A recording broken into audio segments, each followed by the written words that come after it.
Like करिए, subscribe करिए, bell icon दबाना बिल्कुल मत भूलिए। कुछ इंडियन आर्मी के हवाले से बात करनी है। हम देख रहे हैं कि बहुत ज़्यादा जो इंडिजिनस मेड इक्विपमेंट है वो इंडियन आर्मी में इंडक्ट किया जा रहा है।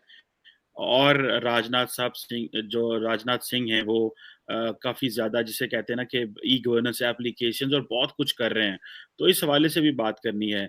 तो सबसे पहले मैं सब आपसे ये पूछना चाहता हूँ कि ये जो future infantry soldier as a system, ये जो new generation anti personnel mine और पता नहीं क्या क्या, ये जो इंडियन आर्मी में डेवलपमेंट्स हो रही हैं, आप क्या देख रहे हैं? इसकी क्या जरूरत पड़ी इंडियन फौज में?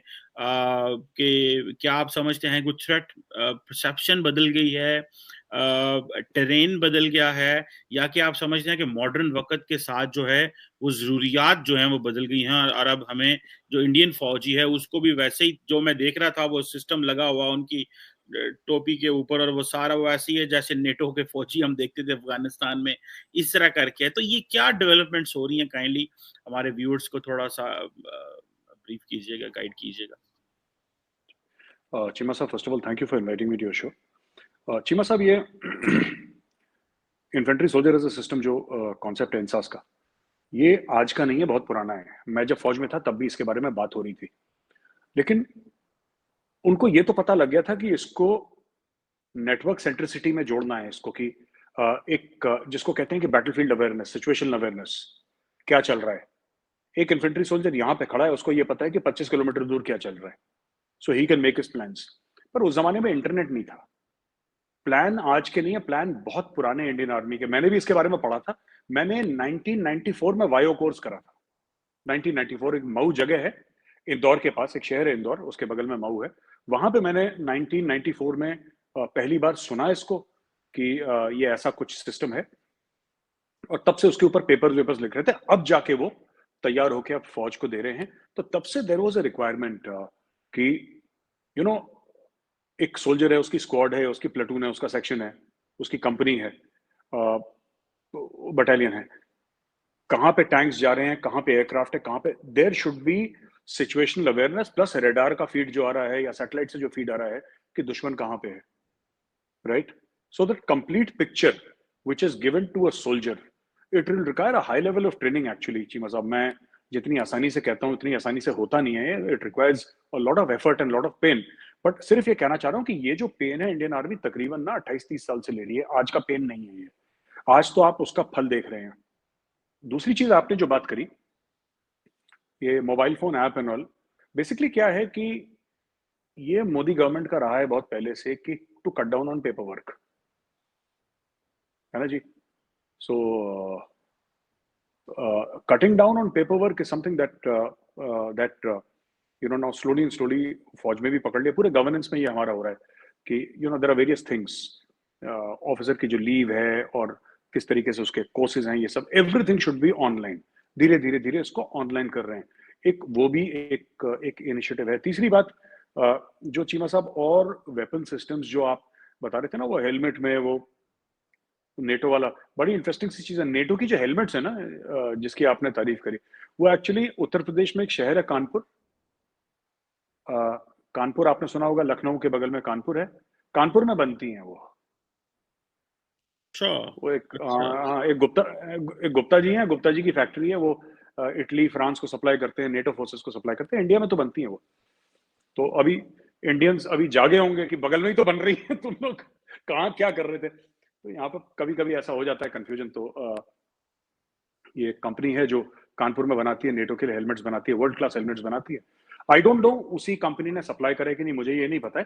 पर उस कंपनी के मैं उस कंपनी की फैक्ट्रीज में विजिट कर चुका हूँ। कानपुर में factory, I visited the factories and all. State of the art work है उनका, बड़ा जबरदस्त काम है। तो ये सब जो है वो it is all going towards listening man power. Number one, man power आप कम करें। आपकी आर्मी तकरीबन चीमा साहब 12.25 लाख तक की है। 12,36, 12,40, समथिंग लाइक दैट। ऊपर नीचे कुछ हजार हो सकता है मुझसे। ऐसी फौज है अपनी। तो उसको कम करना है। 1.5-2-3 लाख लोग उसमें से कम करने हैं। हाउएवर, बेंचमार्किंग चलती रहती है इंडियन आर्मी में कि what is the best technology that Israelis are using, what is the best technology that American are using. हम लोग किस तरीके से उस चीज को मेक इन इंडिया कर सकते हैं, कैसे हम अपने जवान को और बेस्ट दे सकते हैं, जल्दी से दे सकते हैं, क्योंकि अगर कोई थ्रेट आए तो किस तरीके से we can arm better. So the idea is that have a smaller army comparatively, मैं स्मॉलर बोल रहा हूं फिर भी it is massive, but have a comparatively smaller army but very high tech, where everybody you know is linked. अब जैसे हमने satellites launch करी हैं चीमा साहब, अलग अलग किस्म की ना, तो all these there are military satellites also, there are intelligence gathering satellites also, so we are connected to our own satellites, so we don't have to depend कि जी हमें रशिया देगा, अमेरिका देगा कुछ, हमारे पास खुद की हैं, और खुद फ्रेंडली कंट्री से भी इंफॉर्मेशन मिलती है, हमारे पास भी है। And ISRO is doing this day in and day out, and all so that you know इसमें फार्मर्स की भी बड़ी है कि फार्मर्स को हेल्प हो जाएगी, और ई कॉमर्स का भी बहुत बड़ा मामला है इसमें चीमा साहब, इंटरनेट का भी बहुत बड़ा मामला है। लेकिन इसमें यू नो 2019 में एक टेस्ट करवाया था anti satellite missile, I don't know अगर आपको याद है कि आपको मिस हो गया, आपकी नजर से नहीं गुजरा, वो एंटी सैटेलाइट मिसाइल एक फायर करी थी, और काफी चाइना ने प्रोटेस्ट कर रहा था कि इसका डेबरी कहीं पे गिरेगा। वो चाइना यस, इसलिए प्रोटेस्ट कर रहा था, they were supposed to be against China only, so yes. Chinese कह रहे हैं कि इसका डेबरी गिरेगा और ये गिरेगा वो गिरेगा, डेबरी शेबरी का उन्होंने कोई बनाया मामला। 2008-9 में कहीं ये किया था, मुझे याद आ रहा है। जी जी, मुझे एग्जैक्ट याद नहीं, मैंने 2019 में एक टेस्ट हुआ था, आई थिंक अस्त्रा या क्या ऐसी नाम था कुछ, वो नाम भूल गया मैं मिसाइल का, लेकिन ये हुआ इस था। तरह का एक so all test these China ने थिंग्स भी आर, किया था मेरे साथ। जी जी जी, बिल्कुल बिल्कुल, ये सारे टेस्ट, ये चाइना की हाइपरसोनिक मिसाइल है तो हमारा ब्रह्मोस है, ये सब चलता रहेगा ये अभी। And we are finding more effective because we can not compare with China dollar to dollar. अगर बोलें कि चाइना ने 10 अरब डॉलर खर्च कर दिए, हम भी एक चीज पे खर्च कर दें, that is not possible because the size of the economy is different. But everything is not about money only, we believe that we are far smarter people than the Chinese, we'll find a way. वो Indian जुगाड़ कुछ ना कुछ निकालेंगे चीमा साहब, और करेंगे काम को ना, सस्ते में करेंगे, बेहतर करेंगे। अच्छा, मैं सब इसमें एक इम्पोर्टेंट चीज़ मैं आपसे पूछना चाह रहा हूँ, जो कि ज़ाहिर बात है किसी भी आज के दौर में अगर इंडिया अपनी इंडिजिनसली डेवलप कर रहा है अपने डिफेंस अपरेटस को, तो इसमें प्राइवेट सेक्टर का रोल बड़ा इंपॉर्टेंट है। तो मैं फॉर एग्जांपल देख रहा था कि जो इंडियन आर्मी है उसकी कोलैबोरेशन है डिफेंस पब्लिक सेक्टर के साथ, फिर defence research and development organisation